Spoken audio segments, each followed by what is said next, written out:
So when I saw the first press images of the new TUDOR Black Bay 58 GMT and the other watches that they released on day one of Watches and Wonders, it's fair to say that I wasn't exactly blown away. But it's one thing seeing pictures of a watch, but you can't beat getting hands-on. And that's exactly what I was able to do when I visited Watches and Wonders just a few days later. So now, having had the chance to properly check out the Black Bay 58 GMT, I wanted to make this video to give you my thoughts on it now. And I guess the big question is, have I changed my mind?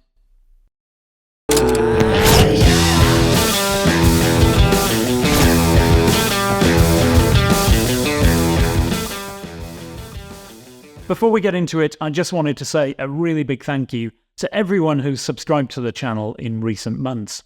As you will have already seen from some of the guests that I've had on the channel, like Max Bosa from MBNF, or more recently Edouard Mayland, the CEO of H. Moser & C.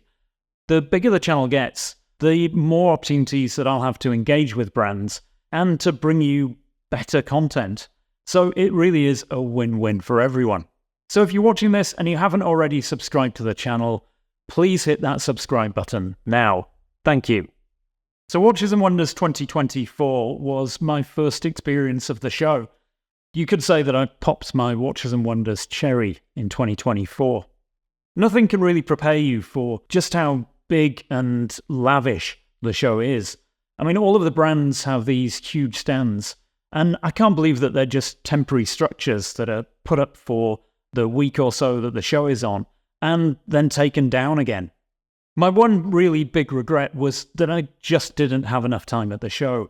I was only there for a day, and I could have easily spent 3 or 4 days there. I mean, I barely even scratched the surface. I really only managed to see Tudor, Zenith, Hublot, and of course H. Moser & C. Oh, and then I bumped into my friend Richard Bentz from Studio Underdog, which was great to have a catch-up with him. And Richard came with me to my meeting at Ressence. We went and had a look at some of their amazing oil-filled watches, which are just incredibly complex. And even though the guy spent a lot of time explaining to us how they're made and how they work, if I'm going to be completely honest with you, I'm still none the wiser. And of course, I probably spent most of my time on the Tudor stand, and the team there were really generous with their time, allowing me to get hands-on with all of the new releases. Now, after the first day of Watches and Wonders, most of the content that I saw online was talking about how Tudor had really hit a home run. They'd listened to the community and given people what they wanted. And of course, by this, they were really referring to the TUDOR Black Bay 58 GMT. Because Tudor's Black Bay GMT has always taken a lot of criticism for being too chunky and with a thickness of 14.6 millimeters, just too thick. So yes, Tudor fans have long been calling for a smaller and slimmer GMT. And this new Black Bay 58 GMT certainly meets that brief, with its smaller 39mm case being a much more respectable 12.8 millimeters thick. On the wrist it feels smaller, lighter, and much better proportion than its bigger brother. Most people will buy it on the bracelet, and that's probably a sensible choice, but I particularly liked it on this new rubber strap. Both the bracelet and the rubber strap now also get the brilliant T-fit clasp, which has sliding on-the-fly micro-adjustment.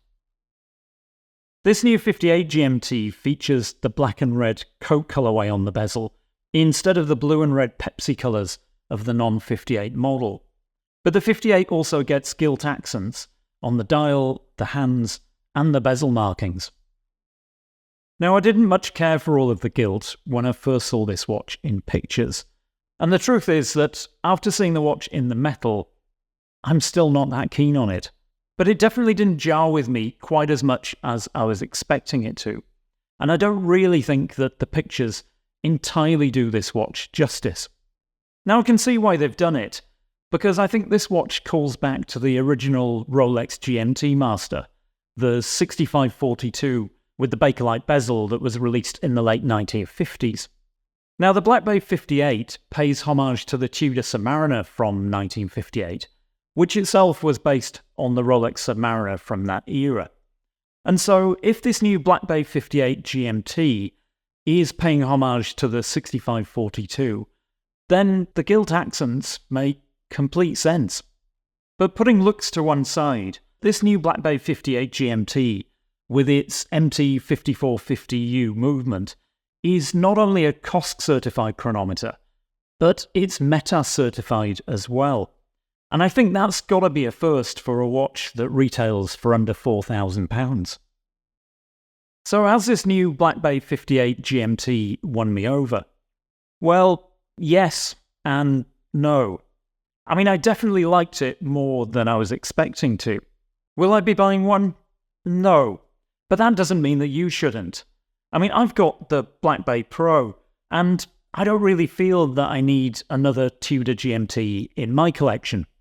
But if you're looking for a GMT and you've got a budget of around £4,000, or say $5,000, and you like the way that this one looks and how it wears on your wrist, then I don't think you can go too far wrong.